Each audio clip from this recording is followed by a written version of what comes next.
Alrighty guys, welcome to the day 5 notes for IM1 Functions. We got a lot to unload here with slope, intercept, point slope, and standard form, the 3 linear forms that we discuss here in IM1. So let's jump right into it. So for example number 1, we're talking about this neighbor who has this unfinished backyard. They want to build some garden boxes. Now, those garden boxes, they can't just plant on the existing hillside. They would like to build some garden boxes so that they can plant on like a horizontal surface, if that makes sense. So when you're looking at it from this perspective, it's a little bit tough, but you might be able to kind of visualize it mentally, right, in your head. But think about it like this. So you're kind of like peeking over the fence and you're looking at it from this perspective. And this red line is the hillside. Okay, so it looks like it's a decreasing linear function. And what we want to try to do is we want to try to draw in some garden boxes. So first off, when we consider what would the x-axis represent, well, we had a couple people come up in class and they drew something kind of like this right here. Let me do this a little neater. Sorry. So one person came up and said, well, we can draw this garden box kind of like so. And then maybe another garden box kind of like this. So they have a couple garden boxes going on. And then maybe even a third one that looks something like that. Okay. So if we do that, we want to consider, okay, what would the x-axis and the y-axis represent? So kind of like what would this horizontal change represent and what would this vertical change represent? So when we consider this like horizontal change here, that would be like the length of the garden box, right? I really like what somebody else said. They also said, well, mathematically, that would be the run, right? If we're talking about slope. And then when we're talking about the y-axis, right, this vertical change, that would be like the depth, right? The depth of the garden box. And someone else again jumped in and said, well, that could also be the rise. So now we're kind of talking in terms of slope, right? So this right here, that's a run of 3. Let me try that again. That's a run of 3. Okay, and it looks like it has a drop or a rise of -2. And then a run of 3 and a drop of -2. A run of 3, and then again it drops -2. Now, if you want to look at it from this perspective, right, if we're thinking rise over run, we would rise -2. Let me use a different color here. Rise -2, run 3. Rise -2, and it's the same thing that we just did. But if we think of it in terms of rise over run, doing rise first, so we just rose -2 and ran 3. So let's see here. What is the slope of this hillside? Well, we just determined that, right? So slope is rise over run. So our slope, which equals rise over run, would equal, what was our rise? Our rise is -2. Our depth is -2. Basically, the depth of each of our garden boxes is 2 feet deep, right? So our rise is -2 and our run is 3. Okay, so the length of the garden box is 3 feet. The depth, how deep that garden box is going, is maxed out at -2 feet. All right. So what would these garden boxes look like if they were placed on the graph? Well, we just did that, right? We already did that. Could you come up with a linear function? We have not done that yet. So we know that linear functions start with f of x is equal to, and if we're going to put it in the form mx plus b, we're going to go f of x is equal to our slope, -2/3 x, plus what would our y-intercept be? So you're going to have to look at where this linear function crosses the y-axis, and it looks like it crosses right there at the origin. So we're going to go plus 0. But actually, I would leave that out. You're never going to see anywhere in a textbook or online put plus 0. So just actually leave it as 2/3 x, and that's it. What do you notice about the values in your linear function and how they relate to the graph? Well, hopefully you're seeing that because the slope is negative, right? It's negative 2/3. The hillside is decreasing from left to right, right? We want you guys to see that connection between what's happening here with a linear function, right? The increasing, decreasing component, and how it applies to the slope here. So we have this negative, right? That negative right there tells you that it's decreasing. All right, so now we're jumping into the three linear forms here. So you could actually say there's a fourth, right? Because this one right here, this is the explicit arithmetic right here. And I'm just going to label that for us. This right here is the explicit arithmetic. That's the one we are experts with. That's the one we've been working with for a while now. Okay, now here, what we want to do is we want to make the connection between what that explicit arithmetic is doing and how we can convert that to slope-intercept form. So if we're going y is equal to 5 plus 3 times x minus 1, right? That's our explicit arithmetic. If we want to get this in slope-intercept form, we're going to have to start by distributing that 3, okay? So we'd have 5 plus 3x minus 3. And then from here, all you have to do is just combine like terms.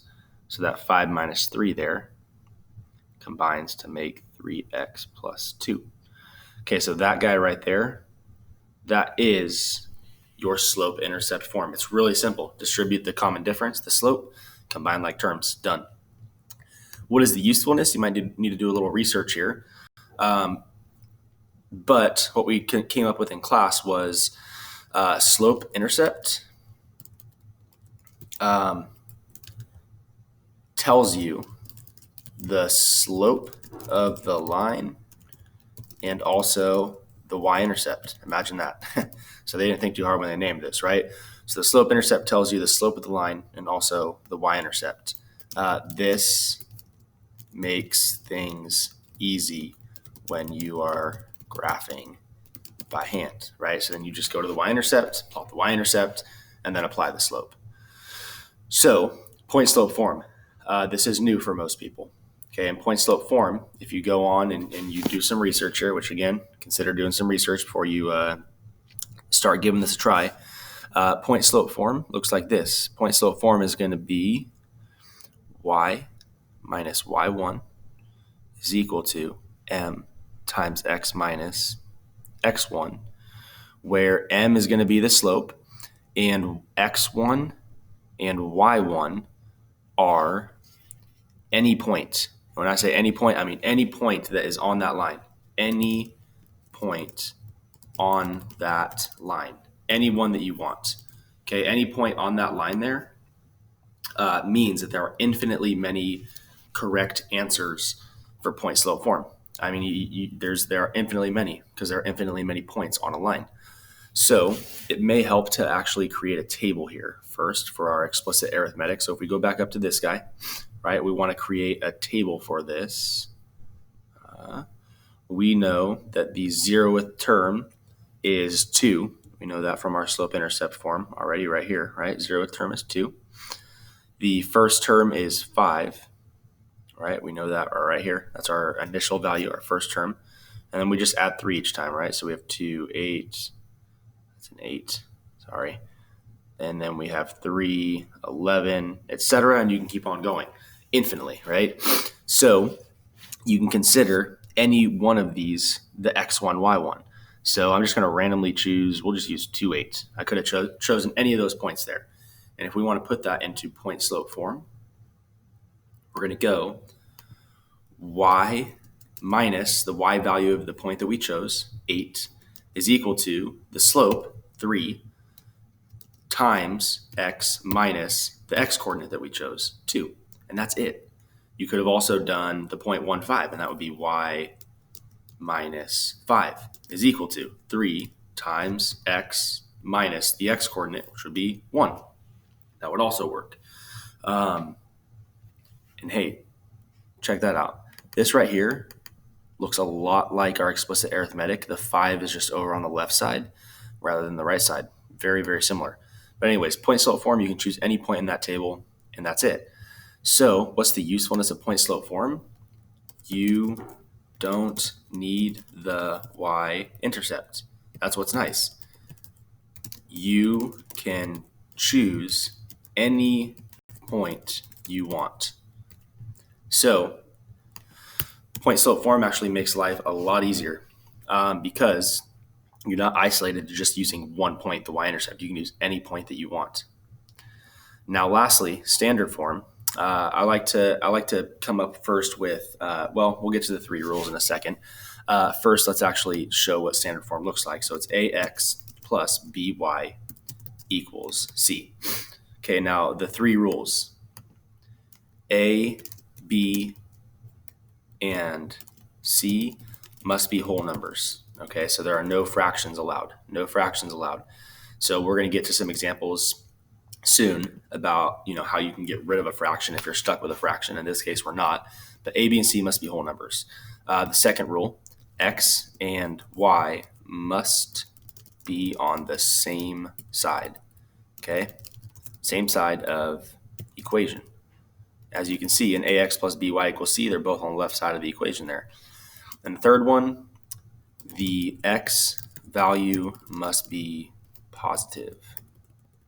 Okay, so if it ends up negative, you just have to multiply through the whole thing by -1, and it will change the sign of everything. So let's take, probably start with our slope-intercept form. Y equals 3x plus 2. And again, extremely, extremely simple. All you have to do is just subtract 3x from both sides of the equation, and you would get -3x plus y equals 2. And again, I just subtracted 3x from both sides of the equation there. Now, are a, b, and c whole numbers? Yes. A is -3. B would be 1 because there's no number in front of the y. It's just 1, right? So you can put a 1 there. You can put a 1 there or just leave it as y. So, and then 2 is also a whole number. So the first rule is checked off. X and y must be on the same side. Check. We're good there as well. Now, the x value is not positive. So what you need to do is you're going to multiply through the entire thing by -1. Okay? And what that does is it changes the sign of everything on the inside of the parentheses. So you're just going to multiply through by -1. And what that's going to give you is, one second here. What that's going to give you is a positive 3x minus y is equal to -2. And that satisfies the final rule. So 3x minus y is equal to -2 is your final answer there for standard form. So what is the usefulness here? Standard form allows you to plug in 0 for either x or y and immediately know the x and y intercepts. And then if you have the x and y intercepts, you can plot those on a graph, connect them, and you've got your line because you need a minimum of 2 points to graph a line. All right, so example 3, I would encourage you to go through and try this on your own before watching me go through it. So I'd pause it now, give it a shot, and then hop back in, okay? All right, so given the points -1, -1, let's just call this x1, y1, x1, y1, okay? And we'll call this x2, y2. Okay, what would you need in order to write a linear equation? Well, a slope's going to help first, right? I mean, if you have the slope, then you're in great shape. So let's actually start by finding the slope using the slope formula. So m is going to be equal to y2 minus y1. So we're going to go 8 minus a -1. Beware of those double negatives there. And then over x2 minus x1, so we're going to go 2 minus a -1. Again, beware of those double negatives there. So 8 plus 1 would be 9. And 2 plus 1 would be 3. So this comes out nicely to a slope of 3. So let's see, where do we want to go from here? I think once we have the slope, where we're gonna want to go next. Well, there's a couple different ways you can do this. Let's jump into a table and just throw in the values that we have. So we know the value of the second term is 8. Don't know the first. We don't know the 0th yet. We do know the negative first. It's -1. We know the common difference is 3. So we can subtract 3 backwards to get 5, subtract 3 backwards to get 2, subtract 3 backwards and see, hey, it checks out. It's a -1. So our 0th term would be 2. So our slope-intercept form here, slope-intercept form would be our slope, 3x, plus 2. All right, that's going to be our equation there. Now, if you didn't go that direction first, you may have gone to point slope. Okay, so you may not have started with slope-intercept. Maybe you started with point slope. So we could go y minus y1, which again, don't get confused with like, oh, I'm locked into x1, y1 here with my -1, -1. That doesn't necessarily mean that's your x1, y1. In point slope form, that just means whatever point that you choose from the table. So I'm going to choose 2, 8. So we're going to go y minus 8 is equal to 3 times x minus the corresponding x value of 2. Boom, you're done. That right there, that is your point slope. Okay? So when I say you may have started with point slope instead of slope intercept, if you don't feel comfortable going through and doing a table like that, maybe you start with point slope. And then once you have point slope, check this out. You can convert point slope to slope intercept at any time. Okay, so this right here, this is done. Your point slope is done. Okay, hold on, I lost it. Your point slope is done. That's your final answer. But you can convert point slope to slope intercept pretty simply. So all you have to do is, again, distribute this 3. Here, let me go to my pen. Distribute this 3, and you're going to have y minus 8 is equal to 3x minus 6. Add 8 to both sides. Check this out. You get y is equal to 3x plus 2. And there is your slope intercept. So you could have gone that route if you wanted to. If you weren't sure, you're not comfortable with how I got this over here, start with point slope and then just simply convert it to slope intercept and you're going to get the same thing. So lastly, if we want standard form, from here, we need to follow those 3 rules. So A, B, and C are already all whole numbers, so we're in good shape there. So all we're going to have to do here is just get x and y on the same side and make sure the coefficient in front of x is positive. So if we subtract 3x from both sides here, what we get is -3x plus y equals 2. Okay, so x and y are now on the same side. Now we're just going to have to multiply through by -1, and that's going to give us a positive 3x minus y equals -2. Boom, we're done. There it is. That's our standard form. So we have our slope intercept, check. We have our point slope, check. And we have our standard form, check. All right, let's try example 4. Once again, I would pause it and give it a shot on your own before going through with me. But given the point -2, -4, and the slope of m equals 3, what would you need in order to write a linear equation? Well, hey, the cool thing about point slope form is you need 2 things, a point and a slope. So that's our access point right there. So let's just jump right into point slope form. So we're going to go y minus the y coordinate, which is -4. And there's a double negative there, so you can put y plus 4 if you'd like. Our slope of 3, okay, multiplied by x minus the x coordinates of our given point, so -2. All right, now let's clean this up. The double negatives make y plus 4 is equal to 3 times x plus 2, and that right there is our point slope form. Point slope form taken care of, check. Okay, now next, we're going to have to convert that to slope intercept form.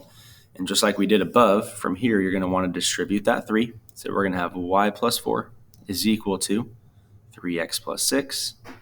You're going to subtract 4 from both sides. And you're going to get y is equal to 3x plus 2. Boom, done. That's it. That's your slope intercept form. Check. You may be noticing at this point that we're working with the same line this whole time. So once again, you end up with y equals 3x plus 2, just like you did up here.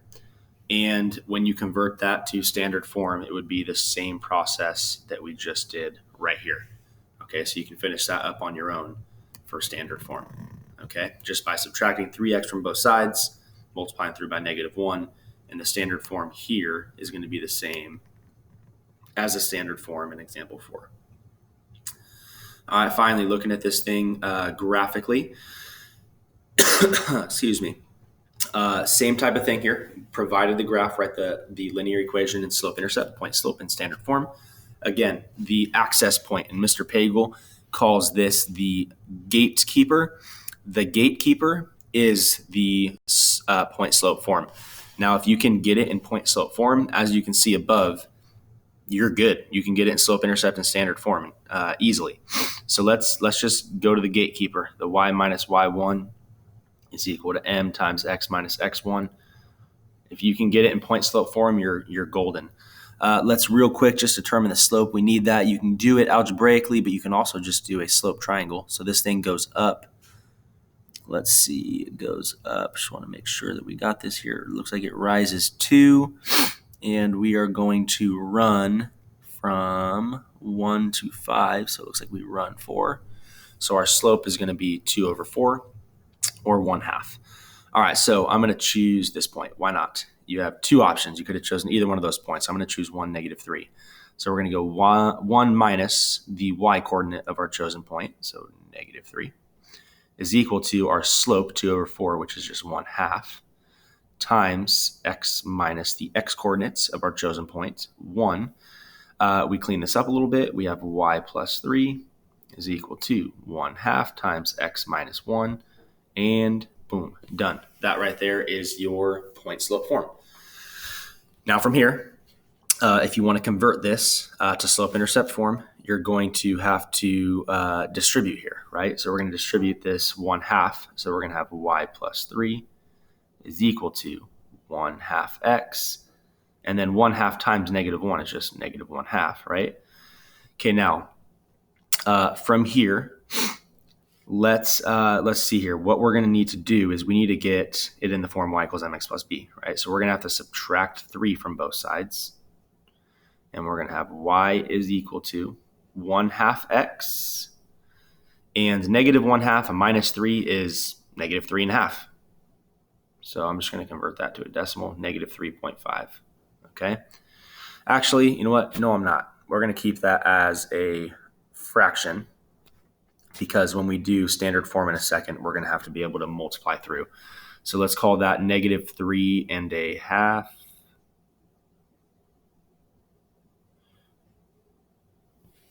And this right here is our standard form. Not standard form. I'm sorry. That's going to be our slope intercept form. All right, last thing, we're going to have to do standard form. And fractions, we can't use fractions, right? That's one of our rules. We need whole numbers. So when we put this in the form ax plus by equals c, a, b, and c must all be whole numbers, and we have fractions here. Okay, now, really simple. All you have to do to get rid of a fraction is multiply through by the denominator. So if you multiply through by 2, that's going to get rid of the fraction. So 2 times y is 2y. 2 times 1/2 is 1. So we're going to have 2y is equal to 1x, or just x. Multiply through by 2 here as well. 2 times 3.5 is 7. So we're going to have -7. And that right there gives us a bunch of whole numbers. So we're in great shape. Rule number 1 is checked. Now we need x and y on the same side. So we're just going to subtract x from both sides. And we're going to have -x plus 2y equals -7. Okay. Now we have x and y on the same side. And lastly, hopefully you're looking at this like, well, we can't have a -x. So we're going to multiply through by -1. That's going to change that to +x. That's going to change to -2y. And that's going to change to +7. And that right there is our standard form, x minus 2y equals 7. So I told you there was a lot to unpack there. That's a lot of work. I would go back through and maybe try these again without looking at the worked through examples. As you get stuck, check them. This is tricky stuff, guys. So do your best, give it a shot, and good luck on that test next class.